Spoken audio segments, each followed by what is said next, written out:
السلام علیکم، کیسے ہیں اسلامک انفو کے ناظرین و سامعین؟ یقیناً آپ سب خیریت سے ہوں گے۔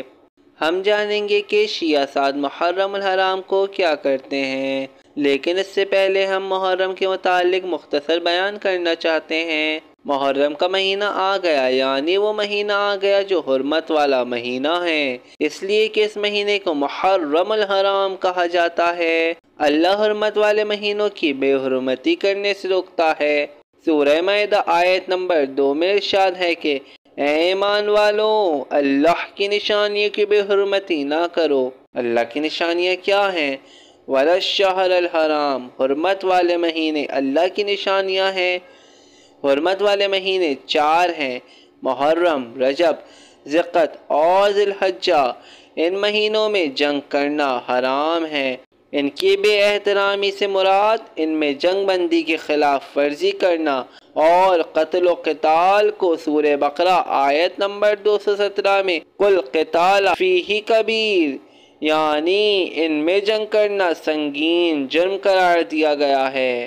لیکن افسوس کہ اسی مہینے میں نواسۂ رسول کو بے گناہ شہید کر دیا گیا۔ اب اس بات کا جواب دیتے ہیں کہ شیعہ سعد محرم کو کیا کرتے ہیں۔ تو 7 محرم وہ سیاہ ترین دن ہے جس دن امام حسین اور ان کے گھرانے پر پانی بند کر دیا جاتا ہے۔ گرمی کی شدت ہے اور معصوم بچے پیاسے ہیں اور فوج یزید پانی سے سیراب ہو رہی ہے، اور پانی تب تک بن رہا جب تک نواسۂ رسول اس دنیا میں باقی رہے، حتیٰ کہ امام حسین اپنے 6 مہینے کے فرزند کو اس امید کے ساتھ لے کر گئے کہ شاید اس بچے کو پانی پلا دیں گے، کیونکہ دشمنی تو مجھ سے ہے، اس بچے کا کیا قصور۔ لیکن جب امام حسین نے اپنے فرزند کو لے کر یزیدی فوج کے سامنے لائے اور پانی مانگا تو پانی تو نہ ملا، لیکن ایک تیر آیا جو بچے کے قد سے بھی بڑا تھا اور بچے کے گلے میں لگا۔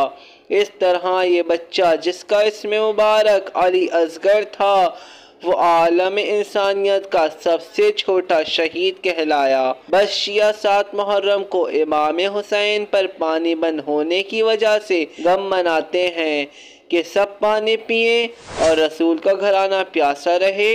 اگر اس ویڈیو کا ایک لفظ بھی اچھا لگا ہو تو چینل کو لائک، سبسکرائب اور اپنے دوستوں کو شیئر کرنا مت بھولے گا۔ اب تک کے لیے اتنا ہی، خدا حافظ۔